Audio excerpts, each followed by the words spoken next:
بسم اللہ الرحمن الرحیم والصلاة والسلام علی رسولہ الکریم وعلی آلہ وصحبہ اجمعین اما بعد۔ میرے عزیزو، بھائیو، بزرگو، محترم علماء، اللہ تعالیٰ نے ہمیں دین مکمل دیا۔ الیوم اکملت لکم دینکم واتممت علیکم نعمتی وردیت لکم الاسلام دین۔ اللہ، اس دین کی ابتدا ہے عبادات سے۔ بنی الاسلام علی خمس۔ بنیا کا لفظ یہ بتاتا ہے کہ دین شروع کہاں سے ہوتا ہے۔ وہ توحید و رسالت کی گواہی، نماز، روزہ، حج، زکوٰۃ، یہ بنیاد ہے۔ بنیا کا لفظ ہوتا ہے بنیان، جہاں سے بنیاد کھودی جاتی۔ پھر ایک اور حدیث اس کے ساتھ جوڑ کر میں یہ ایک تصویر پیش کیا کرتا ہوں کہ اللہ کے نبی نے فرمایا انما بعثت لأتمم مکارم الاخلاق او محاسن الاخلاق، کہ میں تمہارے اعلی اخلاق کو مکمل کرنے کے لیے بھیجا گیا ہوں۔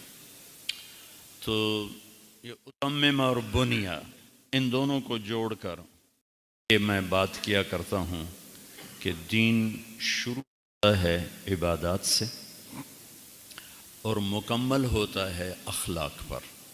اس کی جو انتہا ہے وہ اعلی اخلاق ہے۔ تو ہمارا ایک المیہ ہے کہ فقہی مباحث بڑے زور شور سے پڑھاتے ہیں اور سال کا بہت بڑا حصہ اس میں گزر جاتا ہے، لیکن جو اخلاق کے ابواب ہیں اس سے ایسے گزرتے ہیں جیسے بزنس ٹرین گزرتی ہے۔ ہوتا ہے نہ پڑھنے والوں کو پتہ ہوتا ہے۔ ہمارے جو مجتہد فی مسائل ہیں اس پہ جنت جہنم کا فیصلہ نہیں ہے، دونوں طرف کے فریق ہیں جنت میں جائیں گے، لیکن اخلاق کے ابواب وہ ہیں جس کی کمی کوتاہی جہنم میں لے جائے گی۔ میرے نبی نے سے پوچھا گیا ایو سیئۃ اعظم، یا رسول اللہ سب سے بڑی برائی کیا ہے؟ تو میرے نبی نے فرمایا سوء الخلق والشح المطاع، بد اخلاقی اور حد درجے کا بخل کا یہ بدترین برائی ہے۔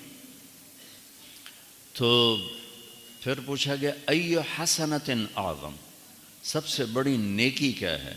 تو آپ نے فرمایا حسن الخلق، اچھے اخلاق سب سے اعلیٰ درجے کی نیکی۔ والتواضع والصبر علی البلاء، سارے اخلاق، تواضع، صبر۔ ایک نے پوچھا یا رسول اللہ ارید ان یکمل ایمانی، میں چاہتا ہوں میرا ایمان مکمل ہو جائے۔ آپ نے فرمایا حسن خلقک یکمل ایمانک، تو اپنے اخلاق اچھے کر، تیرا ایمان مکمل ہو جائے گا۔ ہمارے طلبہ، میں نے بیان میں بھی کل ذکر کیا تھا کہ میں نے دنیا پھری ہے، ایسی قربانی والے طلبہ پوری دنیا میں کوئی نہیں ہے، ایسی قربانی والے علماء پوری دنیا میں کوئی نہیں ہے، جو تھوڑی تھوڑی تنخواہوں پر چٹائی سے سل کے زندگی گزارتے ہیں۔ اور یہ نوجوان جو جوانی کا بہترین حصہ ایک چار دیواری میں گزارتے ہیں، اور جو مدرسہ ان کو کاغذ کا ٹکڑا دیتا ہے جس کو سند کہتے ہیں، وہ باہر کی دنیا میں 2 ٹکے کی نہیں ہے، اس کے سامنے کچھ نہیں ہے، مجھے کیا کرنا ہے، مجھے کہاں جانا ہے۔ بھائی کو اس کا گلا تو ٹھیک کرواؤ، زیادہ کبھی شور میں چاہتا ہے، تم بیٹھے رہو۔ لیکن یہ ہمارا المیہ ہے، یہ بڑے بڑے مدرسین بیٹھے ہوئے ہیں، ہم اپنے بچوں کو اخلاق نہیں پڑھاتے، نہ سمجھاتے ہیں نہ پڑھاتے ہیں، گزار دیتے ہیں۔ جلد ثانی ترمذی شریف کی جلد ثانی، ایسی عالی شان اخلاق کی کتاب ہے۔ ابو داؤد کتاب آداب اخلاق، ایسی عالی شان مضامین ہیں، لیکن جب ہم نے شروع کی تو ابتدائی کوئی 50 صفحے پڑھنے کے بعد ہمارے استاد نے فرمایا اب جو سوال کرے گا اس کی پٹائی ہوگی، بس اب تیز گام چلاؤ۔ تو بس وہ سن رہے ہوتے تھے، ہم پڑھ رہے ہوتے تھے، نہ پڑھنے والے کو پتہ ہوتا تھا کیا ہے، نہ پڑھانے والے کو پتہ ہوتا تھا کیا ہے۔ وہ اتنے عالی شان ابواب ہیں، آپ کے علم کی کمی چھپ جائے گی لیکن آپ کے اخلاق کی کمی کبھی نہیں چھپے گی، آپ کے علم کی برتری بھی چھپ جائے گی کہ بہت بڑے علامہ ہیں، کسی کو کیا پتہ، لیکن آپ کے اخلاق کی خوبصورتی کبھی نہیں چھپے گی، خوشبو کی طرح مہکے گی۔ تو دین کی ابتدا ہے عبادات اور انتہا ہے اخلاق، اس کی انتہا ہے اخلاق۔ ایک دیہاتی کا تجزیہ بتاؤں، دیہاتی کا تجزیہ، ہمارے گاؤں کے قریب 2 ایکڑ اس کی زمین، اور اس نے مٹی میں مٹی ہو کر اپنے بچے کو عالم بنایا۔ ملتان کے ایک مشہور درسگاہ سے وہ فارغ ہو کے آیا، میرا ضلع ملتان بن جاتا ہے۔ میں اب گھر پر تھا اپنے ڈیرے میں، تو میرے پاس آ کر کہنے لگا مولانا صاحب اے میرا پتر پڑھیا پر کڑیا کوئی نہیں، یہ ہماری پنجابی کی مثال، اے میرا پتر پڑھیا تا ہے پر کڑیا کوئی نہیں۔ میں کہا کیوں؟ کہ ان دا ماں پیو نال گل کرن دا ہی ول نہیں، ہم دا گل پہ جاندہ ہے۔ ایک دیہاتی نے اس کی 10 سال کی محنت کو یوں کر دیا کہ یہ پڑھ کے تو آیا ہے پر سیکھ کے نہیں آیا۔ میں نے کہا کیوں؟ کہ اس کو ماں باپ سے بات کرنے کی تمیز ہی نہیں، تو پڑھا کام نہیں آتا، سیکھا کام آتا ہے۔ پڑھنا سیکھنے کا ابتدائی درجہ ہے، ابتدائی درجہ ہے، سیکھنے کا ابتدائی درجہ۔ تو میرے عزیزو، اخلاق پورے دنیا کے انسانوں کی زیب و زینت، جس پر جا کر اسلام مکمل ہوتا۔ میں نے بیان میں بھی سنایا تھا، میں حرم شریف میں بیٹھا ہوا تھا، ایک طرف چھپ کے مدینہ منور، 3 لڑکے آ کے، مصری، اردنی، امارات، کہنے لگے نستجیزک فی الحدیث، ہمیں حدیث کی اجازت۔ میں نے کہا تعرفوننی، مجھے جانتے ہو؟ کہنے لگے نہیں، پہلی دفعہ دیکھ رہے ہیں۔ تو میں نے کہا تمہیں کیسے پتہ ہے کہ میرا کوئی حدیث سے پاک سے تعلق؟ کہنے لگے بس عرفنا من سیماک، بس تیرے چہرے سے ہمیں ایسے اندازہ ہوا کہ کچھ اس کا ہے صحیح تعلق، باقی ہم تمہیں جانتے ہو۔ میں کہا ٹھیک بیٹھو۔ میں نے اپنی سند بتائی، ایک تو میری سند ہے قراءتاً اور ایک ہے اجازتاً۔ اجازتاً میری سند اللہ نے بہت عالی بنائی ہے۔ میرے مولانا شیخ الہند کے اور میرے درمیان صرف ایک واسطہ ہے، جبکہ میرے استادوں کی سند مجھ سے سافل ہے اور میری سند ان سے عالی ہے، کہ جو قراءتاً تھی اور دراستاً وہ تو تھی محمد عبداللہ، خیر محمد، محمد یاسین، محمود الحسن، محمد قاسم، عبد الغنی، محمد اسحاق، عبد العزیز اور شاہ ولی اللہ، 9 واسطے۔ شاہ ولی اللہ پر سارے واسطے جمع ہو جاتے۔ جب میں دورے سے فارغ ہوا تو ہمارے بر صغیر میں سند کے عالی سافل ہونے کی نہ خبر ہے نہ کوئی ذوق شوق ہے، جو کہ بتایا ہی نہیں جاتا نا، اور خارجی مطالعے کی طلبہ کو عادت کوئی نہیں ہے، اس لیے کہ وہ 6-7 سبق ہی اتنے تھکا دیتے ہیں کہ وہ بیچارہ بچہ کیا مطالعہ کرے گا۔ لیکن میں ذرا جنونی تھا تو میں خارجی مطالعہ کرتا تھا، تو تھوڑا بہت مجھے شدھ بدھ تھی کہ سند کا عالی ہونا بہت بڑا سرمایہ ہوتا ہے، علمی بھی اور اخروی بھی۔ تو جب میں فارغ ہوا تو اس وقت مولانا زہر گل صاحب رحمۃ اللہ علیہ حیات تھے، جو شیخ الہند کے براہ راست شاگرد۔ تو میں نے لڑکوں کو دعوت دی کہ چلیں ان سے اجازت لیں، ایک لڑکا تیار نہیں ہو، دو لڑکے ادھر ہی رہتے تھے، ایک فتح جنگ ایک بنو، تو ان کا راستہ وہی تھا۔ میں نے ان کو تیار کیا، یار تم تو ادھر ہی جا رہے ہو نا، چلو تھوڑا سا اور آگے چلے جائیں گے، تو تیار ہو گئے۔ تو خیر قصہ مختصر، مولانا ظاہر گل رحمۃ اللہ علیہ کسی کو اجازت نہیں دیتے تھے، کسی کو۔ جب ان کے بیٹے سے بات کی تو وہ ہنس پڑے، کہنے لگے انہوں نے مولانا حامد میاں صاحب کے بیٹے کو اجازت نہیں دی تھی، تمہیں کہاں سے دیں گے، تمہیں تو جانتی نہیں۔ مولانا حامد میاں صاحب تو حضرت مدنی کے خلیفہ، اور وہ حضرت مدنی کے یار غار، کا تو مجھے جانتے نہیں۔ تو میں نے کہا زیارت ہی کروا دو ہمیں، ملاقات تو کرا دو۔ تو ملاقات ہوئی تو اللہ نے ان کے دل میں ڈالا اور ہمیں اجازت مل گئی۔ وہ قصہ لمبا ہو جائے گا، میں اختصار سے بتا رہا ہوں کہ اجازت ہوگی۔ تو پھر فرمایا کہ دیکھو میں تم پہلے ہو جنہیں میں زندگی میں اجازت دے رہا ہوں، میں نے آج تک کسی کو اجازت نہیں دی، کسی کو بتانا نہیں۔ میں نے کہا جی بہت اچھا۔ تو دنیا سے چلے گیا، ہم نے ڈھنڈورا پیٹ دیا کہ ہمارے پاس تو ایک بہت بڑا سرمایہ ہے۔ تو اس طرح سے پھر میری سند بن گئی عزیر گل، محمود الحسن، محمد قاسم، عبد الغنی، محمد اسحاق، عبد العزیز، ولی اللہ، ساتواں۔ تو ولی اللہ سے ابو طاہر مدنی، احمد القشاشی، اور ابراہیم الکردی، احمد القشاشی، ابو المواہب شناوی، محمد بن احمد رملی، ابو یحییٰ انصاری، ابن حجر اسقلانی، ابراہیم بن احمد التنوخی، احمد بن ابی طالب الحجار، حسین بن مبارک الزبیدی، عبد الاول بن عیسیٰ الحربی، عبد الرحمن بن مظفر الداودی، عبداللہ بن احمد السرخسی، محمد بن یوسف الفربری، اور محمد بن اسماعیل البخاری۔ تو میں نے ان کو بتائی تو کہنے لگے وقع، دستخط کرو۔ میں نے کہا ایک سوال کروں گا پھر دستخط کروں گا۔ کہنے لگے کیا؟ تو یہ بیٹھا تھا مصری، یہ اردنی، یہ اماراتی۔ میں نے کہا ما زینت العلم والعالم، عالم اور علم کی خوبصورتی کیا ہے، زینت کیا ہے؟ تو مصری نے کہا التقوی۔ میں نے کہا لا۔ انہوں نے کہا تقوی، میں نے کہا نہیں۔ اماراتی اردنی بیٹھا تھا، اس نے کہا الزہد، زہد، میں نے کہا لا، نہیں۔ اماراتی نے کہا الاخلاص، اخلاص، میں نے کہا نہیں۔ کہنے لگے کیوں؟ دیکھو زینت کے لفظ کا تقاضا ہے کہ چیز نظر آنی چاہیے۔ زینت وہاں بولا جاتا ہے جہاں نظر آئے، تو لہٰذا یہ کڑھائی کہاں کی جاتی ہے؟ کرتے پر، یہاں کی جاتی ہے، ٹھیک ہے نا؟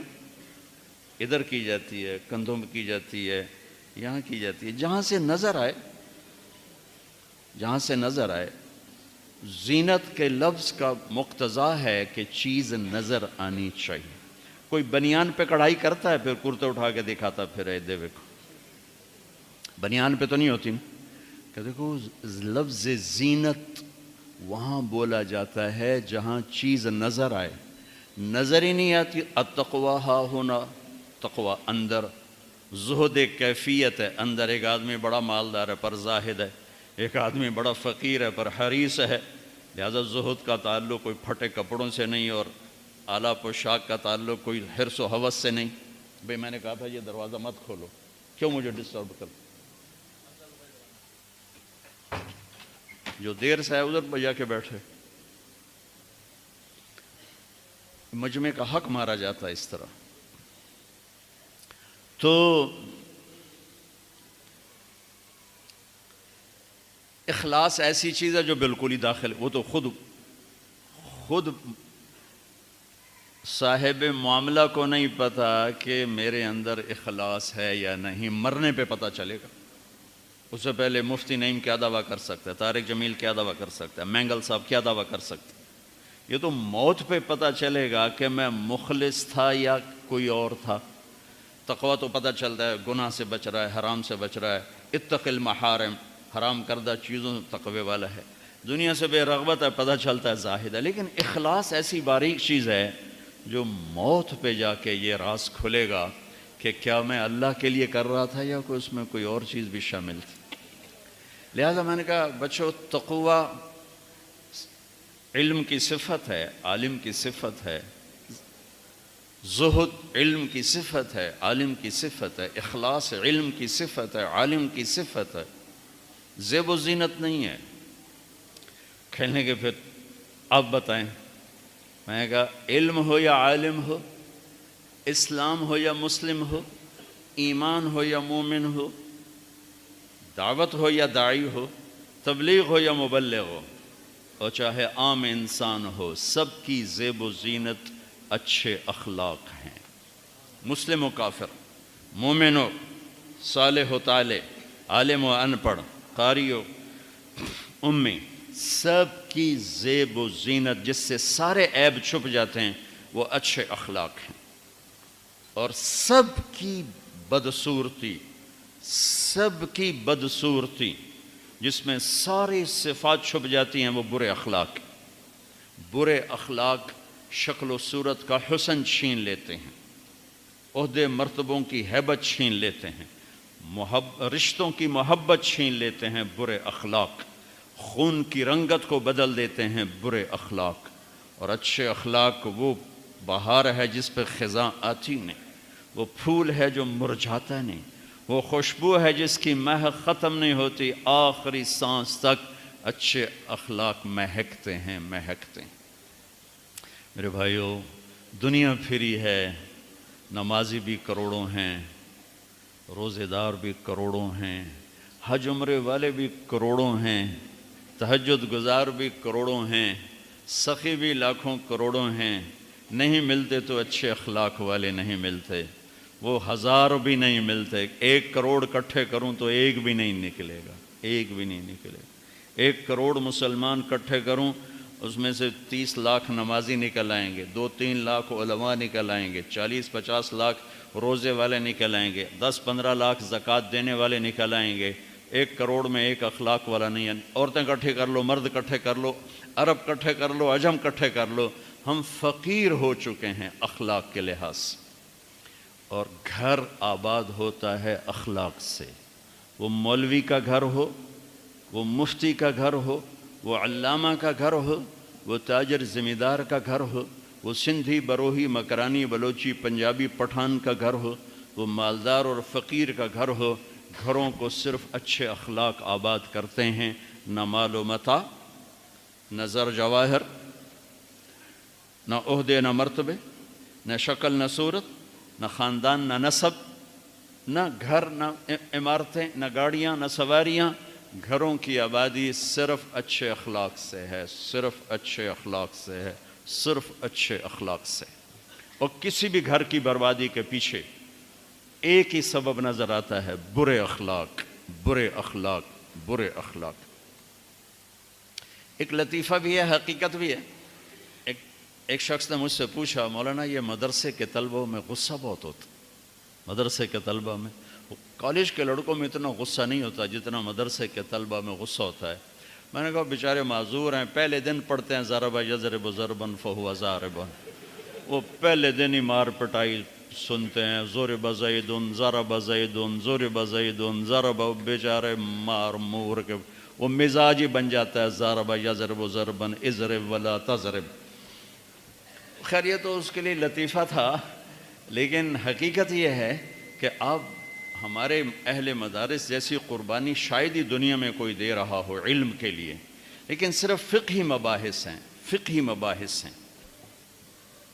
اس میں اخلاقی مباحث گول کر دی گئی ہیں، بتائی نہیں گئیں.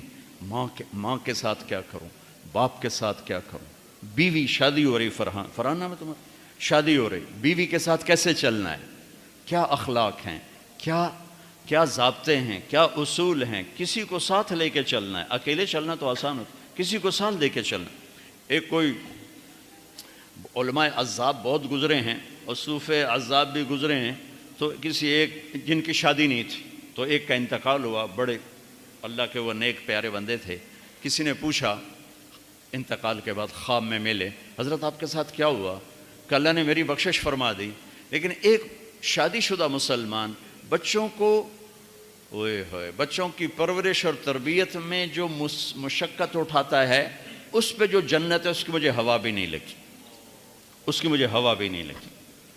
تو میرے عزیزو، اب سب طلبہ علماء کا مجمع ہے، میں ایک دکھتا ہوا مسئلہ چھیڑ رہا ہوں کہ ہم اخلاق پڑھتے بھی کوئی گزار دیتے، رفع یدین کروں تو بھی انشاءاللہ جنت ہے، نہیں کروں تو بھی انشاءاللہ جنت، اگر باقی چیزوں کی میں پابندی کر رہا ہوں۔ میں امام کے پیچھے سورۃ فاتحہ پڑھوں تو بھی انشاءاللہ جنت ہے، نہ پڑھوں تو بھی انشاءاللہ جنت۔ جو مختلف فی مسائل ہوتے ہیں وہ وسعت کے لیے ہوتے ہیں، نہ کہ تعصب کے لیے ہوتے ہیں۔ اب دیکھو، مولانا انور شاہ صاحب کشمیری رحمۃ اللہ علیہ سے بڑا وکیل احناف کوئی نہیں پیدا ہو سکتا، اور مفتی شفیع صاحب رحمۃ اللہ علیہ کے مضمون چھپا ہوا ہے کہ زندگی ضائع کر دی کہ ایک مجتہد فی چیز کو راجع ثابت کرنے میں ساری زندگی لگاتے۔ ابو حنیفہ کو میرے ترجیحات قائم کرنے کی کوئی ضرورت نہیں ہے، اور اللہ ان چاروں میں سے کسی کو رسوا نہیں کرے۔ امام شافعی رحمۃ اللہ علیہ ابو حنیفہ کی مسجد میں ہاتھ یہاں باندھ رہے ہیں، آمین نہیں کہہ رہے، رفع یدین نہیں کر رہے، تو لوگوں نے کہا حضرت آپ نے اپنا مسلک بدل لیا۔ کہا نہیں، مسلک نہیں بدلا، اس صاحب قبر کے احترام میں ایسا نہیں کیا کہ اس کے نزدیک یہ نہیں تھا۔ یہ ہماری اجتماعی خطا ہے کہ ہم نے ان چیزوں پہ زور لگا دیا جن کا جنت جہنم سے تعلق نہیں۔ یہ تو وسعت اسلام ہے، یہ اسلام کی وسعت ہے، اسلام کے خوبصورت رنگ ہیں۔ جس چیز نے رنگ بھرنا ہے، جس سے مجھے اچھا انسان بنانا ہے، وہ حدیث کے وہ ابواب ہیں جس میں اخلاق بیان کیے گئے۔ بولنا کیسے، دیکھنا کیسے، چلنا کیسے ہے، معاملہ کیسے ہے، برتاؤ کیسے ہے، ماں کے ساتھ کیسا ہو، باپ کے ساتھ کیسا ہو، بیوی کے ساتھ کیسا ہو، بچوں کے ساتھ کیسا ہو۔ میرے نبی فرماتے ہیں اکرموا اولادکم، اولاد کو عزت دو۔ سبحان اللہ۔ حضرت فاطمہ آپ کے گھر کی دیوار ملی ہوئی ہے، دیوار ملی ٹھیک، اور ہفتے بعد نہیں آتی، روز آنا جانا ہے، یا اگلے دن یا اس سے اگلے دن، کثرت سے آنا جانا ہے۔ جب حضرت فاطمہ رضی اللہ تعالیٰ عنہ گھر میں تشریف لاتی، اللہ کے نبی میں بیٹھے ہوں، فاطمہ آ رہی، تو آپ بیٹھے نہیں رہتے تھے، آپ کھڑے ہو جاتے تھے، زمین پہ بیٹھیں کھڑے ہو جاتے، چارپائی پہ بیٹھیں کھڑے ہو جاتے، بیٹی کے لیے وہیں نہیں کھڑے رہتے تھے، تیزی سے آگے بڑھتے، دروازے تک جانے کی کوشش فرماتے، اور اپنی بیٹی کا ہاتھ پکڑ لیتے، اس کا بوسہ لیتے، پھر ہاتھ پکڑے لاتے، اور پہلے اپنی بیٹی کو بٹھاتے پھر خود بیٹھتے تھے۔ ہمیں تو یہ اخلاق سیکھا۔ اس پر بحث کرتے، رفع یدین پہ بحث چل رہی ہے 10 دن، کیا ظلم و ستم ہے یہ؟ میں اب میں سے اس لیے کھل کے بول رہا ہوں، اسے تنقید نہ سمجھو، اسے نصیحت سمجھو، اسے استخفاف نہ سمجھو، اسے میرا درد سمجھو، اسے میرا دکھڑا سمجھو۔ یہ میرے نبی نے اولاد کو عزت دے کے دکھایا۔ عرب کے ماحول میں بیوی سے اظہار محبت کسی سردار کے لیے عیب تھا، عیب۔ معشوق کے لیے اظہار محبت فخر تھا، اس کے لیے شعر و شاعری فخر تھا، لیکن مجھے بیوی سے پیار ہے، یہ موت۔ ماحول ایسا ہے کہ بیوی سے اظہار محبت عیب ہے اور معشوق سے اظہار محبت فخر ہے۔ ایک نمونہ پیش کرتا ہوں، توبہ بن السمہ، جس کو ہم مجنو کہتے ہیں، مجنو۔ لیلہ تو لیلہ ہی تھی، لیکن مجنو کا نام توبہ بن السمہ الخفاجی، خفاجی مکے میں آباد ہیں، عراقی قبیلہ ہے عرب کا۔ تو اس کو لیلہ سے عشق ہے، ٹھیک ہے، چھپا نہیں رہا۔ آج اس کے اشعار میں 1300 سال کے بعد پڑھ رہا ہوں، وَهَلْ تَبْكِينَ لَيْلَا اِذَا مِتُّ قَبْلَهَا وَقَامَ عَلَى قَبْرٍ نِسَاءٌ نَوَائِحُ۔ شعر پڑھا، بیچ میں لیلہ، ٹھیک ہے، کما لو اصاب الموت لیلہ بکیتها وجاد لها دمع من العین صافح۔ دوسرا شعر پڑھا، اس میں لیلہ، واغبط من لیلہ بما لا انالہ بلا کل ما قرت به العین طائح۔ تیسرا شعر پڑھا لیلہ، ولو ان لیل الاخیلیۃ سلمت علی ودونی جندل وصفائح. چوتھا شعر پڑھا لیلا. یہ مزاج عرب ہے، یہ مزاج عرب ہے کہ معشوق اس لیے سودا، بثینہ، لیلا یہ سب استعارے بن گئے. ترکت ہوا لیلا وسعدا بمعزل. امام غزالی. ترکت ہوا لیلا وسعدا بمعزل وعدت الى مصحوب اول منزلی فنادت بي الاشواق مهلا فهذه منازل من تهوى رويدك فانزلي. یہ عام ہے، اظہار عام ہے، لیکن بیوی سے محبت کسی بڑے آدمی کے لیے موت ہے. لا نہیں سر، زبان پہ نہیں لا سکتا. یہ ماحول سمجھ میں آ گیا ہے؟ او بولو تو صحیح. ہاں، اس ماحول میں میرے نبی مسجد نبوی میں ہیں اور آپ کے گرد مجمع ہے، اور ایک شخص پوچھتا ہے یا رسول اللہ من احب الناس الیک. کان میں نہیں پوچھتا، کھل کے پوچھتا ہے. آپ اس کے کان میں نہیں بولتے یا رسول اللہ من احب الناس الیک، آپ کو سب سے زیادہ کس سے پیار ہے؟ آپ نے زور سے کہا عائشہ سے. عائشہ سے. مفتی نعیم کہے گا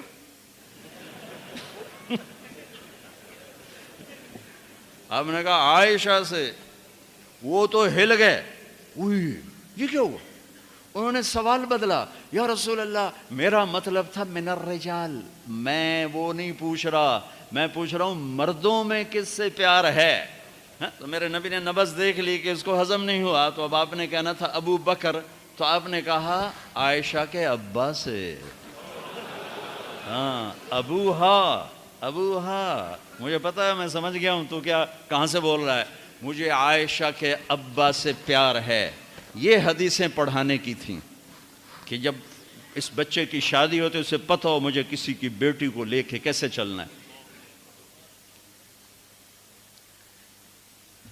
مختلفی ابواب تو مرور کے لیے ہوتے ہیں. اللہ نے امت کو تقسیم کر دیا ہے، بلاک بنا دیے ہیں. حنفی بلاک الگ ہے، شافعی الگ ہے، حنبلی الگ ہے، مالکی الگ ہے، سب جنت کے راستے اللہ کے فضل و کرم سے. لیکن یہ وہ ابواب ہیں جو ان بچوں نے نہ پڑھے تو یہ اپنی بیویوں کو خراب کریں، اپنے ماں باپ کو خراب کریں.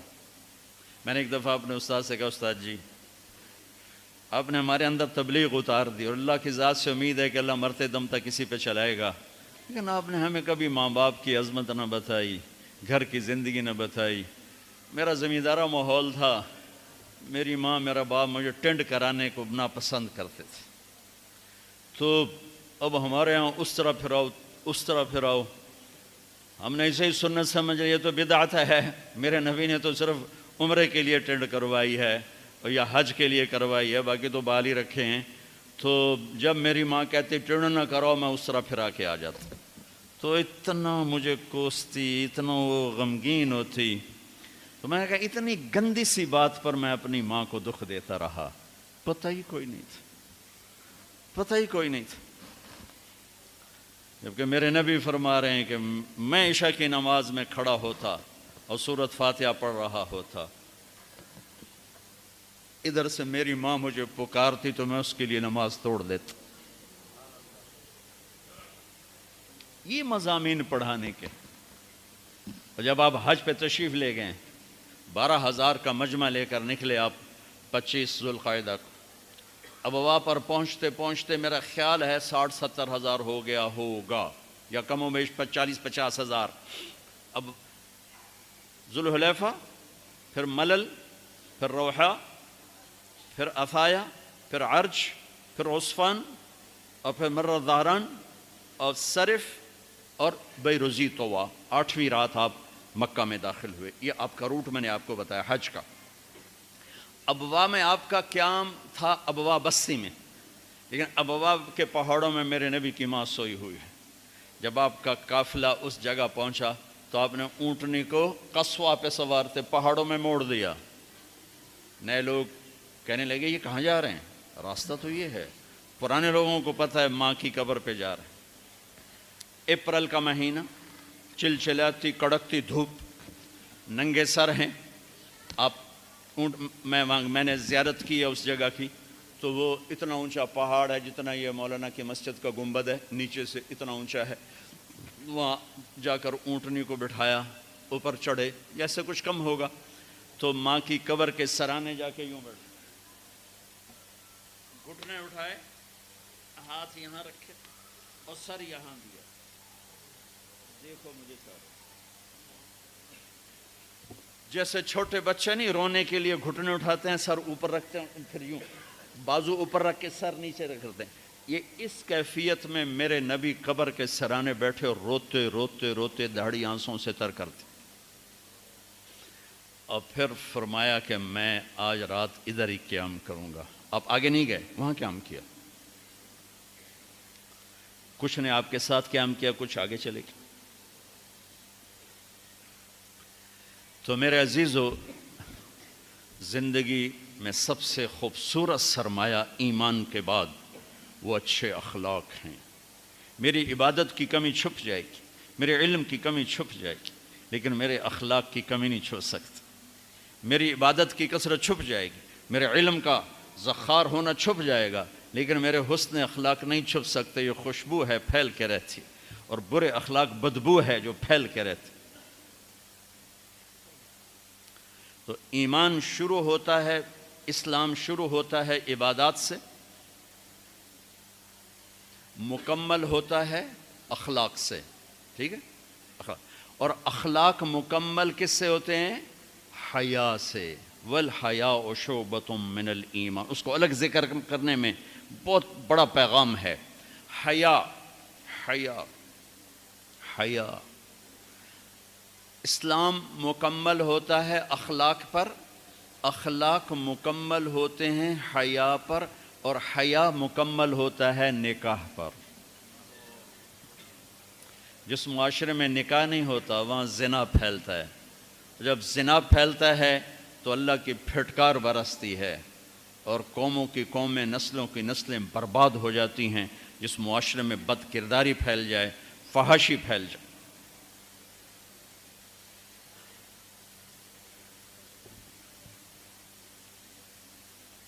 اسلام شروع ہوتا ہے عبادات سے، مکمل ہوتا ہے اخلاق پر، اور اخلاق مکمل ہوتا ہے حیا پر، اور حیا مکمل ہوتا ہے نکاح پر۔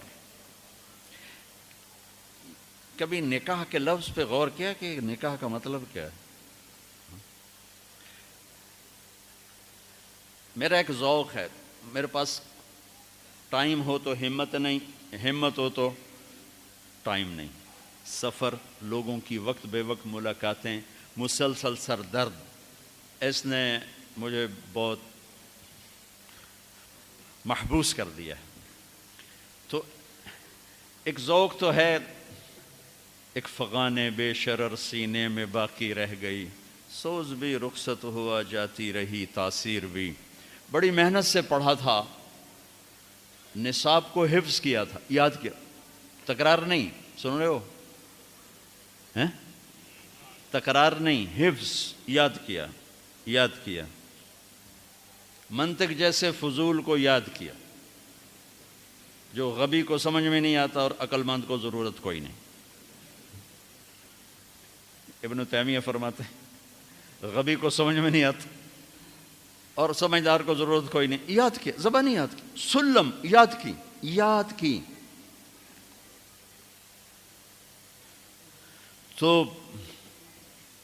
بڑا ذوق تھا کہ میں مدرس بنوں، میرے مقدر میں اللہ نے کچھ اور لکھا تھا، میں اس پہ راضی ہوں، اللہ کی تقسیم پہ راضی ہوں۔ تو اب میں کیا کرتا ہوں کہ میں لفظ کو لیتا ہوں، لفظ کو لغت میں ڈھونڈتا ہوں، لغت میں کیا کیا معنی ہیں، وہاں سے کچھ نکالنے کی کوشش کرتا رہتا ہوں اپنے طور پر۔ تو لفظ نکاح، نکاح کا کیا؟ نکاح، فرحان کا نکاح فلاں کی بیٹی کے ساتھ، قبول ہے، ہاں جی قبول۔ اور لفظ نکاح کا مطلب کبھی دیکھا کہ نکاح کسے کہتے ہیں؟ نکاح کی اصل ہے دو چیزوں کا یکجان ہو جانا، دو چیزوں کا یکجان ہونے کو نکاح کہتے ہیں۔ پھر اس کی چار شکلیں بتائی ہیں لغت میں۔ بارش کا زمین میں جذب ہو جانا، ہلکی بارش جس کا زمین میں جذب ہو جانا، بارش کا پانی اور زمین یکجان ہو جائیں، ٹھیک۔ دوسرا مطلب نیند کا آنکھوں پہ چھا کر اسے بند کر کے سلا دینا، نیند اور آنکھ یکجان ہو جائے۔ مرد کا عورت پہ اعتماد کرنا اس حد تک کہ دونوں یکجان ہو جائیں۔ درختوں کی شاخوں کا آپس میں مل کر ایک جان ہو کے چھاؤں بنا دینا، یکجان ہو جائیں، اس کو نکاح کہتے ہیں۔ اب لغت اٹھاؤ، کیا خوبصورت لفظ اللہ اس رشتے کے لیے لایا ہے۔ لایا تو قرآن ہے، فَانْكِحُوا النِّكَاحُ مِن سُنَّتِي۔ سبحان اللہ، کیا حسن ہے اس کلام کا اور اس لغت کا۔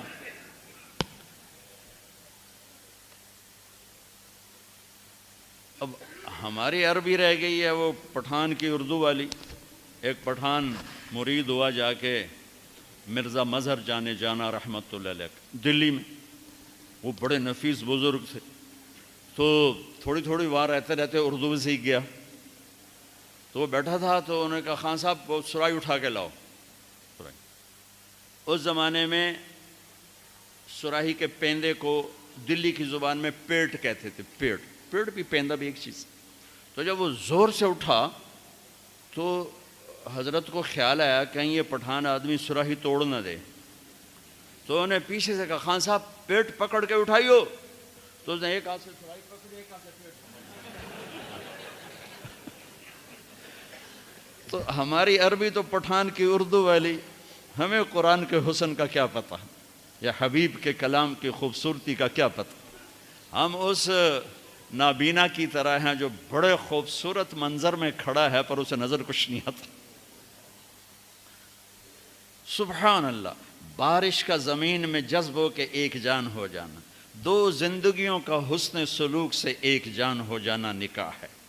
آنکھوں کا نیند میں داخل ہو کر اس کی پلکوں کو جھکا دینا، سلا دینا، یک جان ہو جانا، دو زندگیوں کا آپس میں حسن سلوک ایسا کہ دونوں چین کی نیند سوئیں اور یک جان ہو جانا۔ ٹھیک ہے، ٹھیک ہے۔ عورت پر مرد کا اعتماد، کتنے لوگ ہیں بیویوں کے روزانہ موبائل چیک کر رہے ہوتے ہیں، کدھر کال کی تھی، کیا میسج آیا تھا، انہیں شریف زادیوں کو برباد کر کے رکھ دی۔ اور کتنی عورتیں ہیں جو اپنے خامدوں کا موبائل ڈھونڈ رہی ہوتی ہیں، وہ سو جاتے ہیں موبائل چیک کرتی ہیں، کہیں کہاں فون کیے، کہاں فون کیے، کیا میسج آئے۔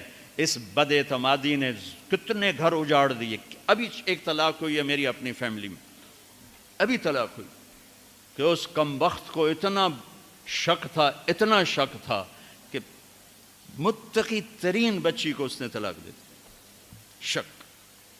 تو نکاح کا تیسرا مطلب ہے اعتماد، اور خاص مرد کا عورت پہ ایسا اعتماد کہ ایک جان ہو جائے۔ شاخوں کا آپس میں یوں جڑ کے ایک چھت بنا دینا کہ وہ یک جان ہو جائیں، دو زندگیوں کا یوں جڑنا کہ ایک جان ہو کے چھت بنے، چھاؤں بنے، اور اس میں اگلی نسل پروان چڑھے اور پیدا ہو۔ شیطان کو کیوں خامند اور بیوی کا جھگڑا سب سے زیادہ پسند ہے کہ چھاؤں ہٹ گئی اور اگلی نسل تباہ ہو گئی۔ شیطان روزانہ کچہری لگاتا ہے، پوچھتا ہے آج کیا کیا، کوئی کچھ کہتا ہے، کوئی کچھ کہتا ہے، سب کو ٹھنڈا جواب دیتا ہے، ٹھیک ٹھیک۔ ایک شیطان کھڑے ہو کر کہتا ہے حضور میں نے میاں بیوی کو لڑایا، تو کم وقت اپنی ایسی یوں اچھلتا ہے، تو ہے جو کر کے آیا ہے، آجا، اس کو گلے لگاتا ہے، اس کو اپنے پاس بٹھاتا ہے، کہتا ہے یہ ہے وہ کام۔ کیوں؟ کہ اس نے چھاؤں ہٹا دی، اس نے نیند اجاڑ دی، اس نے بارشوں کو روک دیا۔ کیا ہوگا؟ زمین بنجر، نیندیں برباد، اعتماد ختم، نسل برباد۔ کیوں طلاق کو سب سے زیادہ بدترین حلال کہا گیا؟ کیوں میرے نبی نے فرمایا علی طلاق سے بچنا؟ یا ایھا النبی اذا طلقتم النساء، یہ کیا ہے؟ یا ایھا الذین آمنوا اذا طلقتم النساء ہونا چاہیے، اے ایمان والو جب تم طلاق دو۔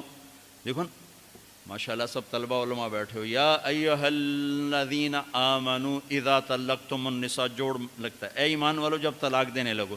اللہ کہہ رہا ہے یا ایھا النبی، اے میرے نبی، اذا طلقتم النساء جب تم لوگ بیویوں کو طلاق دینے لگو۔ اس کا جوڑ کیا ہے؟ خطاب اپنے حبیب سے اور امر امت کو ہے۔ ارے میرے بھائیو، اللہ نہیں چاہتا کہ طلاق ہو، اللہ اپنے نبی کو سفارشی بنا کے لا رہا ہے کہ اس کا خیال کرو، طلاق نہ دو، اگر دینی ہے تو پھر یہ طریقہ ہے۔ اللہ اپنے نبی کو بیچ میں لا رہا ہے کہ بچو اس سے، بچو اس سے۔ امام غزالی کی روایت ہے کہ جس کی بیوی بدتمیز اور اس نے صبر کیا، جس کی بیوی بدتمیز اور اس نے صبر کیا تو اسے وہ اجر ملے گا جو نوح علیہ السلام اور لوط علیہ السلام کو ملا۔ جس کا خامد بدتمیز اور اس کی بیوی نے صبر کیا تو اسے وہ اجر ملے گا جو حضرت آسیہ کو فرعون کی زوجیت میں ملا۔ میرے بھائیو، سب سے اہم رشتہ خامد اور بیوی ہے، سب سے اہم رشتہ خامد اور بیوی ہے، سب سے اہم رشتہ خامد اور بیوی ہے۔ یہ میں ہوائی فائر نہیں کر رہا۔ گنو ماں باپ کے لیے کتنی آیات ہیں؟ چند۔ ماں باپ کے عظمت احترام چند آیات، اولاد کے لیے چند آیات، بہن بھائیوں کے لیے چند آیات۔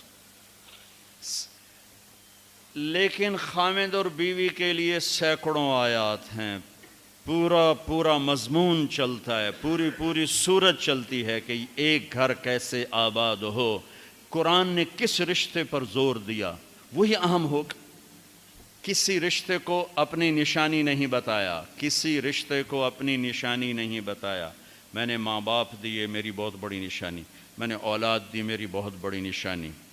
صرف ایک رشتے کو کہا میری بہت بڑی نشانیوں میں سے، جس سے کہتا ہے ان فی خلق السماوات والارض، زمین آسمان، واختلاف اللیل والنہار، دن رات، والفلک التی تجری فی البحر بما ينفع الناس، سمندر میں کشتیاں، وما انزل اللہ من السماء من ماء فاحیا به الارض بعد موتها، آسمان سے بارش، وبث فیہا من کل دابہ، اور اللہ کی مخلوق چلتی پھرتی، وتصریف الریاح، اور ہواؤں کا ہیر پھیر، والسحاب المسخر، زمین آسمان کے درمیان بادل، ان سب کو اللہ کہتا ہے لآیات، یہ میری بہت بڑی نشانیاں ہیں، لقوم یعقلون، عقل والوں کے لیے۔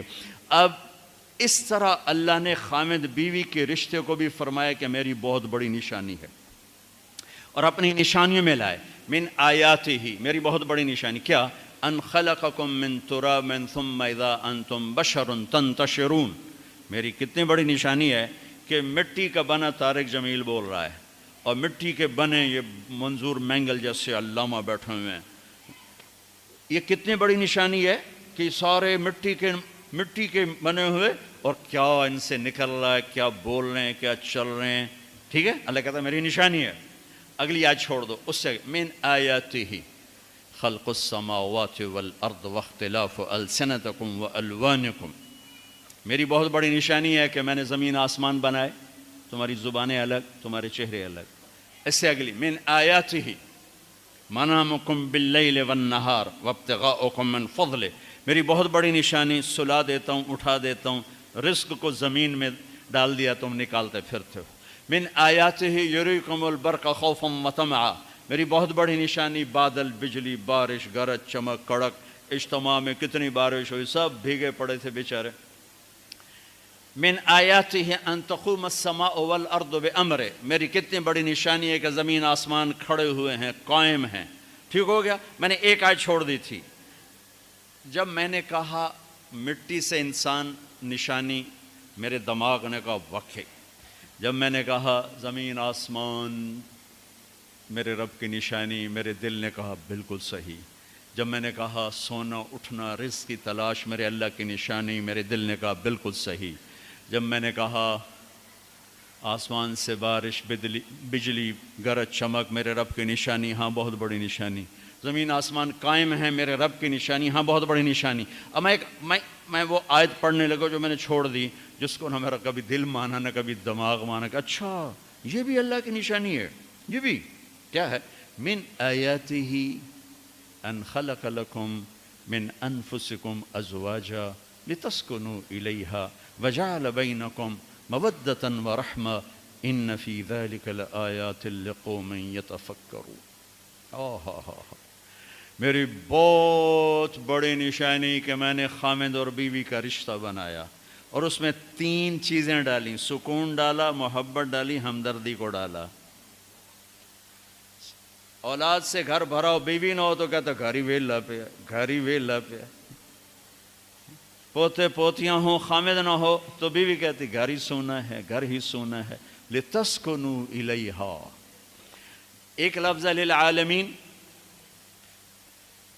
ایک ہے یتفکرون، ایک ہے یسمعون، ایک ہے یعقلون. یتفکرون کا لفظ اللہ یہاں لائے، ان فی ذلک لآیات لقوم یتفکرون. سب سے طاقتور لفظ اس رشتے کے ساتھ جوڑا. خلق السماوات للعالمین. منامکم باللیل والنہار یسمعون. یریکم البرق خوفا وطمعا یعقلون. یعقلون یسمعون للعالمین. اور سب سے طاقتور لفظ لائے اس جگہ جہاں فکر لگے گا تو پتہ چلے گا یہ رشتہ بہت بڑا رشتہ ہو. یہ اللہ کی نشانی ہے، ورنہ کم فکر والے کو نہیں پتہ چلے گا. کتنا یہ رشتہ ذلیل ہو چکا ہے. کتنی بیویاں روزانہ مار کھاتی ہیں، کتنی بیویوں کو مارا جاتا ہے، گالیاں دی جاتی ہیں، ان کے ماں باپ کو گالیاں دی جاتی ہیں، ان کے بہن بھائیوں کو گالیاں. ساس سسر کتنی ننگی تلوار ہیں. تم سارے علماء مفتی بیٹھے ہو، کہیں ساس بہو کے رشتے کے کوئی حقوق آئے ہیں؟ کہیں سسر اور بہو کے رشتے کے کوئی حقوق آئے ہیں؟ لیکن میرا معاشرہ سارا حق ساس سسر کے آنے والی بہو پر ڈالتا. خامن تو بیچ میں شامل ہوا جائے، وچو پتہ نہیں کدو آ گیا، تو پچھاڑ سانو کرن دے جو کرنا. ایک عورت جب ماں ہوتی ہے تو روئیں روئیں سے محبت کے چشمے، جب ساس بنتی ہے تو روئیں روئیں سے زہر اگلنے لگ جاتی. یہ کیا معاشرہ ہے؟ اس معاشرے نے کو ہم، یہ علماء کا قصور ہے کہ انہوں نے معاشرت نہیں سمجھائی. معاشرت مشکل. ہدایہ کتنی جلدیں ہیں بولو؟ پہلی جلد عبادات، ٹھیک ہے، باقی 3 جلدیں معاملات معاشرت. تو کیا پتہ چلا کہ دین کا 1/4 عبادت ہے اور 3/4 اخلاق معاشرت اور معاملات. خود تمہاری سب سے بڑی کتاب فقہ تمہیں بتا رہی ہے. تو اللہ نے یتفکرون کا لفظ وہاں استعمال کیا جہاں واقعی فکر کرے گا تو سمجھ میں آئے گا، ورنہ نہیں سمجھ میں آئے گا. اچھا، ایک اس رشتے کی اہمیت اس وجہ سے سینکڑوں آیات ہیں. ایک اس کی کمزوری اس وجہ سے، اس کو بچانے کے لیے، چونکہ ماں بیٹے کا رشتہ ٹوٹتا نہیں، بہن بھائی کا رشتہ ٹوٹتا نہیں، باپ بیٹے کا رشتہ ٹوٹتا نہیں، خاوند بیوی کا رشتہ ایک بول پر ٹوٹ جاتا. اس کو بچانے کے لیے ادھر سے ادھر سے ادھر سے ادھر سے. اس لیے یہ فقہا کہیں گے کہ اللہ تعالیٰ نے بیوی کا حق رکھا کہ الگ گھر دو، اگر وہ مالدار ہے تو الگ گھر دے، تاکہ وہ میاں بیوی زندگی شروع کریں. ان کے مسائل تھوڑے ہوں گے. بیچ میں ساس بھی آ گئی، بیچ میں سسر بھی آ گیا، بیچ میں نند بھی آ گئی، دیور بھی آ گیا، بھابیاں بھی آ گئیں. وہ دیکھتی ویسی ہی چٹنی بن گئی پہلے دن. چند دن پہلے ہمارا ایک ساتھی بتا رہا تھا جی کہ وہ صاحب جب بیوی کو مارتے تھے نا تو ساتھ ان کے ابا بھی آ جاتے، ان کی اماں بھی آ جاتی، ان کی بہن، ان کے بھائی، سارے مل کر بیوی کی پٹائی کرتے تھے. اور بڑا دیندار گھرانہ کہلاتا تھا وہ علاقے کا. اگر وہ الگ گھر نہیں لے کے دے سکتا تو کرائے پر لے کر دے، اس کو الگ رکھیں. اگر اس کا مطالبہ ہے، مطالبہ نہیں پھر تو ٹھیک. اگر کرائے پر بھی لینے کی سخت نہیں تو گھر میں پورا پورشن اس کو لے کر دے، پورا پورشن دے جس میں وہ آزاد ہو. اگر اس کی بھی ہمت نہیں تو ایک کمرہ، ایک کچن، ایک ٹوائلٹ اس کا الگ ہو جس میں اور کوئی نہ ہو. اگر اس کی بھی ہمت نہیں تو پھر روزے رکھے تھے، تسبیح پڑھے، کسی دین کو برباد نہ کرے، پھر کسی کی بیٹی کو برباد نہ کرے، پھر اپنے روزے رکھے. یا معاشر الشباب من استطاع منکم الباءۃ فلیعفل وان لم یستطع فعلیہ بالصیام. پھر روزے رکھو، تسبیح پڑھو، کسی کی بیٹی کو برباد نہ کرو. یہ بہت خوبصورت رشتہ ہے، لیکن جوائنٹ فیملی سسٹم نے اسے تباہ کر کے رکھ دیا. جوائنٹ فیملی سسٹم بہت اچھا، مشترکہ نظام زندگی بہت اچھا تھا جب ایک دوسرے کے حقوق کا پتہ تھا. اب حقوق کا نہیں پتہ، لہٰذا ادھر سے آگ، ادھر سے آگ، ادھر سے آگ، ادھر سے آگ. میں سر درد کا مریض ہوں، تھوڑی تھکاوٹ شروع ہو جاتا، فاقہ شروع ہو جاتا، تو میں روزے رکھنے کے لیے مری چلا جاتا ہوں کہ بھئی چلو کوئی ٹھنڈک، روزے کا لمبا ہونا اور ٹھنڈک شاید اس کو کچھ وہ بیلنس کر دیتا ہے، تو میں کچھ 3-4 روزے پھر بھی چھوٹ جاتے ہیں لیکن اکثر پورے ہو جاتے ہیں۔ تو بھوربن میں وہاں ایک جگہ میں ٹھہرتا ہوں، تو عصر کے بعد میں تھوڑا بیان کرتا ہوں معاشرت پر۔ تو پہلی دفعہ جب میں وہاں ٹھہرا تو 8ویں دن امام مسجد کی بیوی آئی ہمارے پاس، میری بیگم کے پاس، کہ جی بیگم صاحب میں نے آپ کا اور مولانا کا شکریہ ادا کرنا ہے کہ آج میری زندگی کا پہلا ہفتہ ہے میرے خامند نے مجھے مارا نہیں۔ پہلا ہفتہ امام مسجد، امام مصلی پہ کھڑے ہونے والے، کہا پہلا زندگی کا ہفتہ ہے میرے خامند نے مجھے مارا نہیں، ورنہ میری ہر دوسرے دن پٹائی ہوتی تھی۔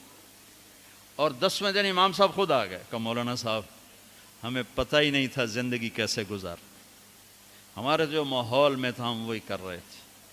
کہ میرے بہنوئی نے میری بہن کی ایک دفعہ ٹانگ توڑی، ایک دفعہ بازو توڑا، اور عالم دین ہے، عالم دین ہے، ہمیں کسی نے یہ بتایا نہیں تھا، ہم نے زندگی میں پہلی دفعہ یہ باتیں آپ کے منہ سے سنی کہ زندگی کیسے گزار۔ تو فرحان کی زندگی فتوے سے نہیں چلے گی کہ میں مفتی نعیم کا بیٹا ہوں، یہ تو حسن اخلاق سے چلے گی، میٹھے بول سے چلے گی۔ میرے نبی حضرت عائشہ کو لقمے بنا کے کھلاتے تھے، کوئی اظہار عشق تھا، اللہ کی قسم اظہار تعلیم تھا، تعلیم تھی، سکھایا کہ زندگی گزارنی کیسے۔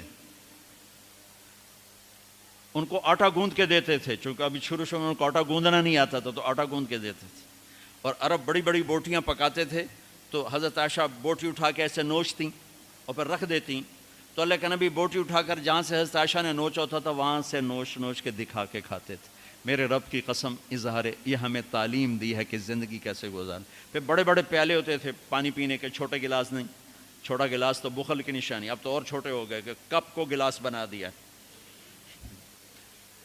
میرے بچپن میں مجھے یاد ہے اتنا بڑا گلاس ہوتا تھا، اور ڈیرے میں جتنے مہمان ہوتے تھے، کچی سڑکیں ہوتی تھیں، مہمان کوئی ہمارے رشتہ دار یا دوست نہیں، راہگیر مسافر ہوتے تھے، ہر مہمان کو دودھ پلایا جاتا تھا رات کو، چونکہ جانور زیادہ ہوتے تھے تو ہمارا اکرام زیادہ سے زیادہ یہی ہوتا تھا، تو ہم سارے مہمانوں کو دودھ پلاتے تھے۔ تو ایک مہمان آیا ہمارے دادے کا زمانے کا، چاچا لال، اب گلاس چھوٹے ہو چکے ہیں، تو وہ جب نوکر نے دودھ پیش کرنے کے لیے نا آگے بڑھا تو اس نے گلاس دے کر کہنے لگا پتر میں نہیں پیندا، سمجھ رہے ہو پنجابی سمجھ رہے ہو نا، پتر میں نہیں پیندا۔ اس نے کہا چاچا کیوں نہیں پینا ہے؟ کہ دو تو ود پیواں تے بے غیرت بنا تے دو نال میرا گزارا کوئی نہیں، لے جا۔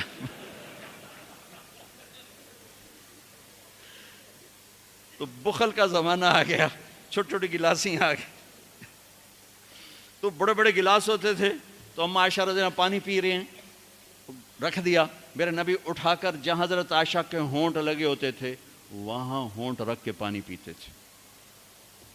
صرف تعلیم، جس ہستی نے اللہ کو آنکھوں سے دیکھ لیا ہو اس کو کسی چیز کی رغبت ہو سکتی ہے؟ جنت بھول جائے گی جب اللہ اپنا دیدار کرائیں گے، اور پھر پردہ پوشی فرمائیں گے تو کہیں گے یا اللہ جنت نہیں چاہیے، تو چاہیے، بس تجھے دیکھتے رہیں، بیٹھے رہیں تصور جانا کیے ہوئے، از لذت دیدارش خسرو چتواں گفتن، سر دادن و جان دادن نادیدہ رخ یارے۔ امیر خسرو کہہ رہے ہیں کہ یا اللہ بن دیکھے تیرے لیے لوگ سولیوں پہ چڑھ گئے، اوروں سے چر گئے، چھروں سے کٹ گئے، بن دیکھے تیرے عشق میں جب تجھے دیکھیں گے تو کیا حال ہوگا۔ از لذت دیدارش خسرو چتواں گفتن، سر دادن و جان دادن نادیدہ رخ یار۔ تو جس ہستی نے اللہ کو دیکھا ہو ان کے لیے عورتوں کی کیا رغبت ہے؟ یہ صرف سکھانا۔ ایک حدیث سنا دے، ما تزوجت وما زوجت الا بوحی من السماء نزل به جبریل۔ لوگوں میں نے جہاں شادی کی، میں نے جہاں بیٹی دی، پہلے آسمان سے وحی آئی، پھر میں نے قدم اٹھایا۔ اللہ کی قسم ہمیں سکھانے کے لیے تھا، میں سکھانے کے لیے۔ ہاں سفر سے واپسی ہو رہی ہے، ٹھیک ہے، آپ نے صحابہ سے کہا چلو بھائی تیز ہو جاؤ، وہ سارے تیز ہو گئے، یہاں تک کہ نظروں سے غائب ہو گئے، ٹھیک۔ تو اب کون رہ گئے؟ اما عائشہ اور میرے نبی۔ تو اما عائشہ نہیں، میرے نبی نے کہا عائشہ دوڑ لگائیں، دوڑ لگائیں؟ لگائیں؟ اللہ اکبر، مفتی نعیم کا اتنا بڑا پیٹ، یہ دوڑ لگائے گا بیگم کے ساتھ؟ اور مولا منظور مینگل کا اس سے بھی بڑا ہو گیا، یہ لگائیں گے؟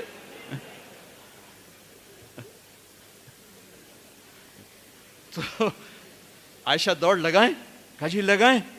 تو حضرت عائشہ فرماتی میں آگے نکل گئی لیکن ابھی پیچھے رہ۔ پھر کچھ عرصہ گزر گیا، کئی سال گزر گئے، پھر ایک سفر سے واپسی ہو رہی، آپ نے کہا ہاں بھائی آگے جاؤ، وہ سارے آگے جا گئے، اجل ہو گئے۔ آپ نے کہا عائشہ دوڑ لگائیں؟ کہا جی لگائیں۔ تو کہا ان دنوں میں موٹی ہو گئی، تبدنت کا لفظ مجھے یاد ہے، کہ میں موٹی ہو گئی تھی، تو جب دوڑ لگائی تو لیکن ابھی آگے نکل گئے، تو آپ نے کہا عائشہ ہذہ بتلک، اب تو میں برابر ہو گئی۔ اللہ کی قسم زندگی سمجھانے کے لیے تھا۔ جہاد کا سفر سارا صحابہ کا قافلہ ہے، جنگ کا زمانہ ہے، دشمن چاروں طرف ہے، اور ہم ام عائشہ رضی اللہ عنہ اونٹ پہ بیٹھیں اور ہاتھ لگایا تو ہار غائب۔ فرمایا میرا تو ہار کوئی نہیں، میں تو نہیں جاؤں گی، میرا ہار ڈھونڈو۔ تو میرے نبی نے نہیں فرمایا چل بیٹھ، اتنے لوگوں کو تو پریشان کرتی ہے، تجھے پتہ نہیں میں نے سبق پڑھانا تو میرے پیچھے پڑ گئی۔ طلبہ میرا انتظار کر رہے ہیں۔ آپ نے کہا بھائی عائشہ کا ہار ڈھونڈو، سب ڈھونڈنے میں لگ گئے، شام ہو گئی، سورج چھپ گیا اور ہار نہیں ملا، اور اس کے بعد تلاش بند ہو گئی، اندھیرے میں کہاں ملے گا؟ اب کیا ہوا؟ پانی رات کو عشاء میں ختم ہو گیا، فجر کی نماز کا وقت داخل ہونے والا ہو گیا، اور پانی کوئی نہیں، تیمم کی آیات نہیں اتریں۔ لوگوں نے ابو بکر کو تانے دینے شروع کہ تیری بیٹی کی وجہ سے اب نماز کا کیا بنے گا؟ ابو بکر غصے میں آئے اما عائشہ کے خیمے میں، تو اللہ کے نبی گود میں سر رکھے سو رہے تھے۔ اب آپ تو باپ تھے، تو آ کر اب بول تو سکتے نہیں، اور چہرے سے دوری تیری وجہ سے ہی ہو، اور یہاں پسلی میں ماری انگلی، زور سے انگلی ماری، تو کہتے میں ایسے سخت ہو گئی تاکہ میرا بدن حرکت نہ کرے کہ کہیں اللہ کے نبی اٹھ نہ جائیں۔ تو چہرے سے غصے کا اظہار کر کے، اور میرے والد مرحوم جو تھے نا، وہ گالیاں بہت نکالتے تھے، اور ان کی بخشش کر، پنجاب کے ذمہ دار کیا تھا۔ جب میں تبلیغ میں لگ گیا تو اب وہ عادت مجھ سے شرماتے تھے، تو جب میں ہوتا تھا نا تو نوکر کو بلا کر اس کو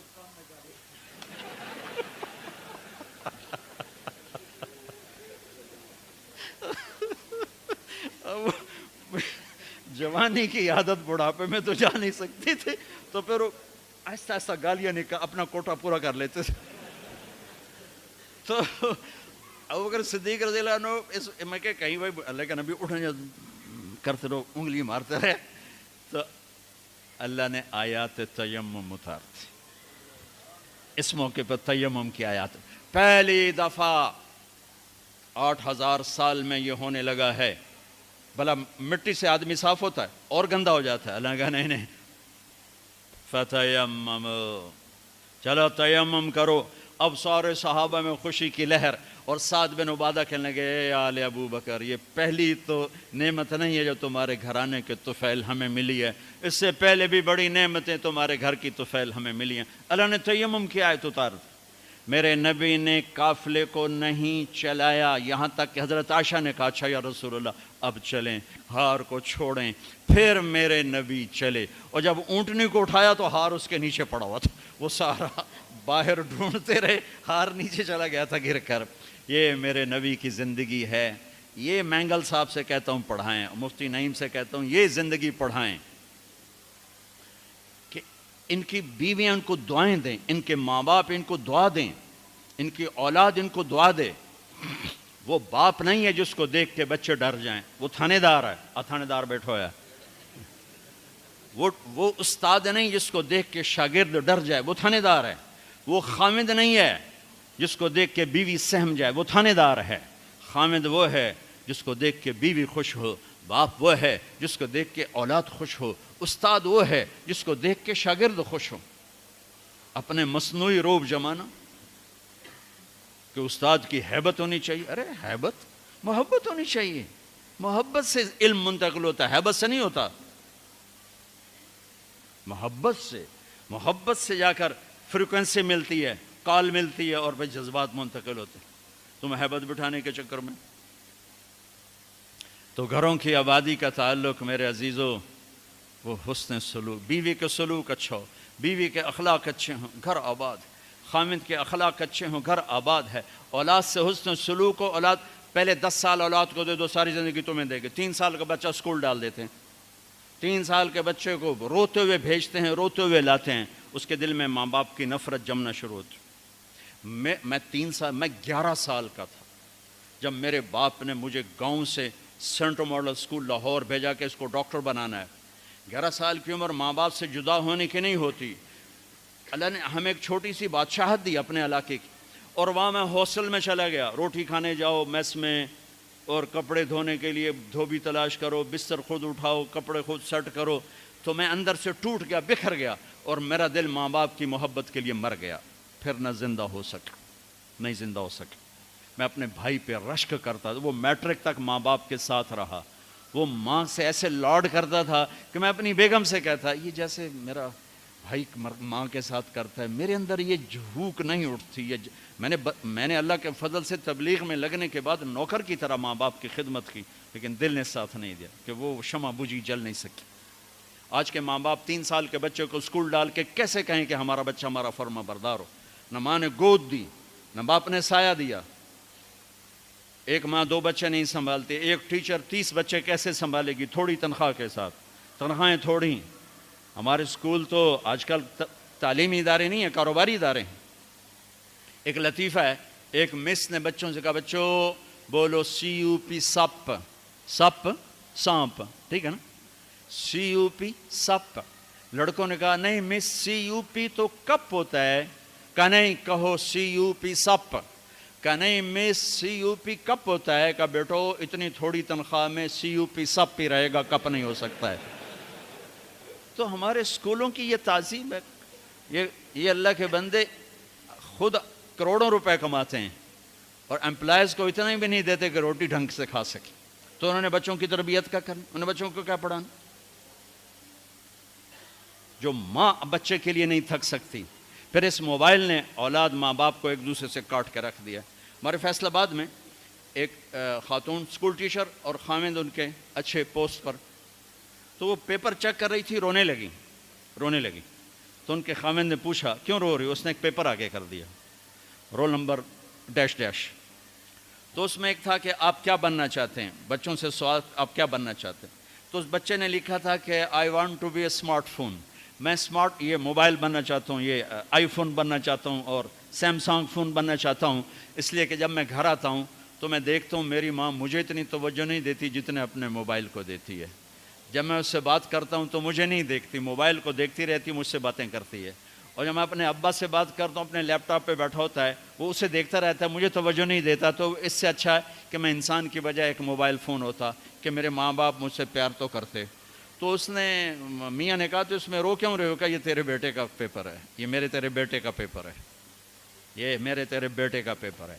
ایک اس موبائل نے ہماری زندگیوں کو تلخ کر دیا، برباد کر دیا، تباہ کر دیا۔ یہ استعمال کی چیز تھی نہ کہ ہلاکت کی چیز۔ میراسیاں نو پتر ملیا انہیں چم چم کے مار چھڑیا۔ پاکستانیوں کو موبائل ملا، ٹائلٹ میں بھی بول رہے ہوتے ہیں، ٹائلٹ میں بھی سودے کر رہے ہوتے ہیں یہ یوسف جیسے۔ اتنی تلخ زندگی، گاڑی چلاتے ہوئے موبائل، کہاں ٹکر مارو گے؟ میرے کالج کا جگری یار 2 ٹکڑے کر دیا بس والے نے اس کے پیچھے، پوری گاڑی اس پر چڑھا دی۔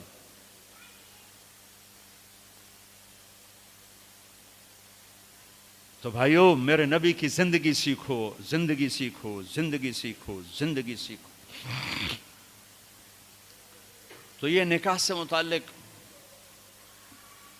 چند باتیں ہیں جو میں کہا کرتا ہوں، یہ عام طور پہ ہمارے سامنے نہیں ہیں۔ ضبط، برداشت۔ اگر زندگی کو نکھارنا ہے ضبط کرنا سیکھو، برداشت کرنا سیکھو، غصے کو پینا سیکھو۔ یغلبن الکریم ویغلبہن اللئیم۔ اللہ اکبر۔ میرے نبی نے فرمایا اخلاق والے پہ بیویاں غالب آ جاتی ہیں اور بد اخلاق بیویوں پہ غالب آ جاتے ہیں. لَأَنْ أَكُونَ مَغْلُوبًا كَرِيمًا أَحَبُّ إِلَيَّ مِنْ أَكُونَ غَالِبًا لَئِيمًا. میں اخلاق والا بن کے بیوی سے دب کے رہوں، یہ مجھے پسند ہے اس بات سے کہ میں بد اخلاق ہو کر، کمینہ ہو کر بیوی پہ غالب آؤں. لئیم بد اخلاقی کی آخر جس کو ہم کمینہ کہتے ہیں.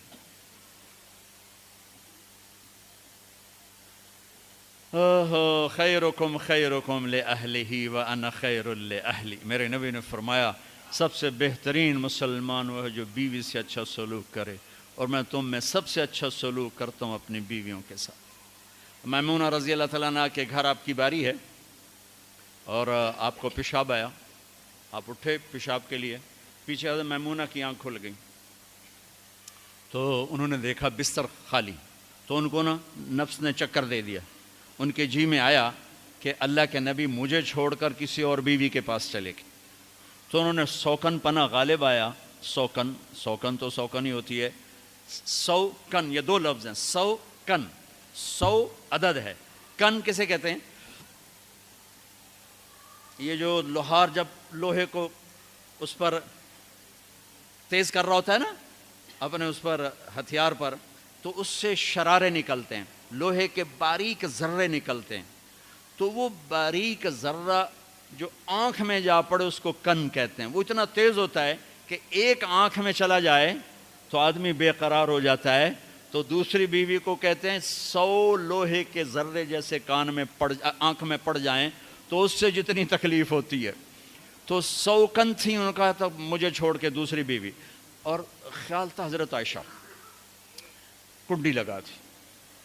اللہ کے نبی واپس آئے تو دروازہ بند. آپ نے دستک دی، میمونہ میں ہوں، دروازہ کھولو. کہا میں نہیں کھولتی. ہم نے کہا کیا ہوا؟ کہا مجھے چھوڑ کے دوسری بیوی کے پاس جاتے ہیں، باری میری ہے. آپ نے کہا اللہ کی بندی انی حاقن، اب مجھے زور کا پیشاب لگا تھا میں اس لیے گیا تھا. کہا نہیں کوئی پیشاب نہیں ہے، مجھے پتہ ہے. آپ نے کہا میمونہ میں اللہ کا رسول ہوں، میں کبھی خیانت کر سکتا ہوں؟ پھر ان کو کرنٹ لگا، اوہ یہ میں نے کیا کیا؟ تو اللہ کا رسول. پھر ڈرتے ڈرتے دروازہ کھولا، پتہ نہیں اللہ کے نبی کیا کریں گے. آپ اندر آئے اور مسکرائے اور جا کر اپنی چارپائی پہ لیٹ.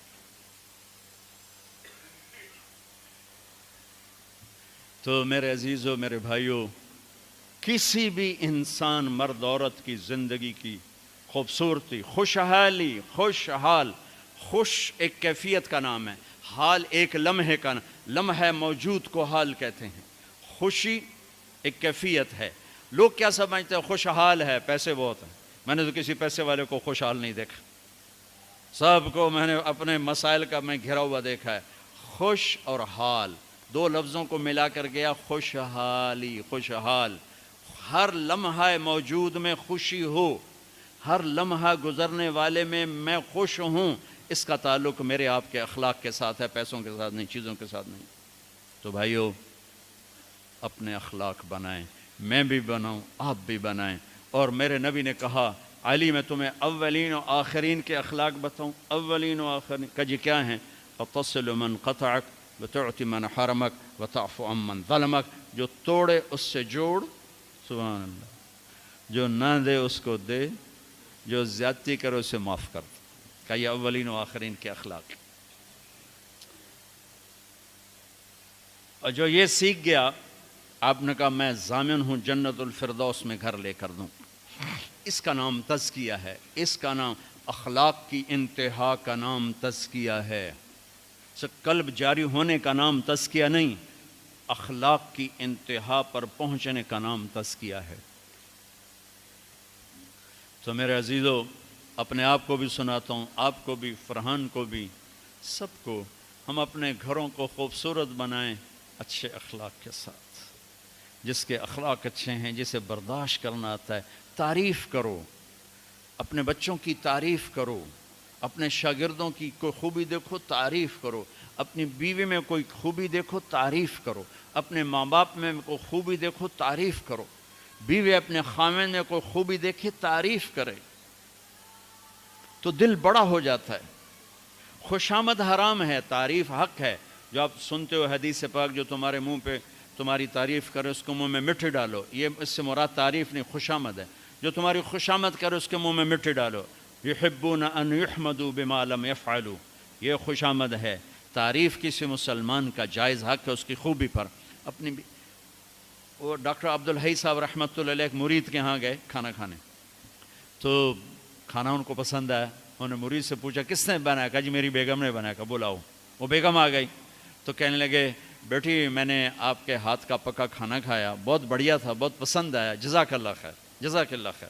تو وہ بیگم رونے لگی زارو قطار.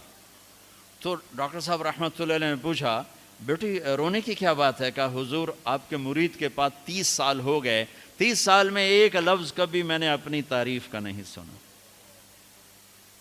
دنیا کا بڑا بخیل انسان ہے جو کسی کی جائز تعریف بھی نہ کر سکے. تو بھائیو رشتوں کو پانی پلاؤ حسن سلوک کے ساتھ، تعریف کے ساتھ، درگزر کے ساتھ، محبت کے ساتھ، شفقت کے ساتھ. سینہ کھلا رکھو. اللہ نے عبادات کے اشارے کیے، اخلاق کو تفصیل تفصیل تفصیل سے بتایا. تو اللہ تعالیٰ میرے بھی اخلاق اچھے کر دے، آپ کے بھی اچھے کر دے. اگر ہمارا علمی حلقہ حسن سلوک، حسن اخلاق اور زبان کی شدت سے نرمی پر آ جائے تو کیا سے کیا پھول کھل جائیں گے، کیا سے کیا گل کھل جائیں گے. اسی چیز کو اپنے گھروں میں زندہ کرنا ہے. ضحاکن بسامن، میرے نبی گھر میں ہنسنے والے تھے، مسکرانے والے تھے، اپنے گھر والوں کے ساتھ ایک عام انسان کی طرح رہنے والے. گھر میں جھاڑو دے رہے ہیں، اپنے کپڑے دھو رہے ہیں، کپڑا پھٹ گیا خود سی رہے ہیں، جوتا ٹوٹ گیا خود اس کو ٹھیک کر رہے ہیں. میرے نبی کا اپنے گھر کے یہ کام تھے. اور تبلیغ اس کو سیکھنے کی ایک محنت، جہاں سے مل جائے. تبلیغ خوبصورت محنت ہے، تزکیہ کی ہے. اللہ کے نیک بندوں کی صحبت میں بیٹھو، جہاں سے بھی یہ دولت ملے اسے حاصل کرنے کی کوشش کرو. اور تبلیغ ایک اس وقت کھلا راستہ ہے، جاؤ گے تو اللہ تعالیٰ بہت کچھ نصیب فرمائیں گے. ارادہ کرتے ہو انشاءاللہ. تو اب آپ ایک ماحول میں، ایک معاشرے میں ہو. میں نے اتنا 1.5 گھنٹہ اخلاق کی بات کی ہے. اگر کوئی بچے آپس میں لڑے ہوئے ہوتے ہی آخر جوان خون ہے، یہاں سے اٹھ کے صلح کر لینا. تم حدیث پڑھتے ہو، قرآن پڑھتے ہو، آپس میں بولتے ہی نہیں ہو، چھوٹی چھوٹی باتوں پہ لڑ رہے ہوتے. ایک دفعہ ایک مدرسہ میں گیا دورے کے طلبہ سے بات کرنے. کہا جی تھوڑی بات کر بھائی، میرے پاس سند ہے تو مجھ سے وہ بچے مختلف مدارس کے آ جاتے ہیں جی آپ سے سند لینی ہے تو آپ تھوڑی بات کر. میں بات کرتا ہوں، وہ سند کی اجازت دیتا ہوں. تو میں نے ان سے بات کی اور آخر میں یہ تھوڑے اخلاق کی بات کر کے میں نے کہا آپس میں اٹھ کے نا صلح کر لینا، کہ علم والے کے لیے مناسب نہیں کہ چھوٹی چھوٹی باتوں پہ لڑا ہوا. تو مجھے ایک لڑکے نے بتایا کہ جی اس دورے کی جماعت میں 2 لڑکے تھے جو میزان کے سال میں آپس میں لڑے تھے اور آج تک ایک دوسرے کو سلام نہیں کیا تھا. یہ آپ کی بات سن کر دونوں گلے مل کر ایک دوسرے سے معافی مانگی ہے. وہ سنتے ہی نہیں ایسی بات. ہمارے طلبہ میں اتنی استعداد ہے کہ پوری دنیا میں کسی میں نہیں. جو چیز بتائی انہوں نے اندر لے لی، جو نہیں بتائی ان کو پتہ ہی کوئی. تو کسی سے یہ جو آپ جو لوگ باہر سے آئے ہوئے ہو، کسی سے لڑے ہوئے ہو، صلح کر لینا، گلے لگ جانا. اور خاص طور پر میاں بیوی کی لڑائی اگر صلح میں بدل جائے تو اللہ خوش ہو کر ان کے پچھلے سارے گناہ معاف کر دیتے. تو کرو گے نا انشاءاللہ صلح. ایسے مستورات بھی سن رہی ہیں تو وہ بھی اگر کسی سے لڑی ہوئی ہیں تو وہ بھی صلح کر لیں. اللہ کو صلح بہت پسند.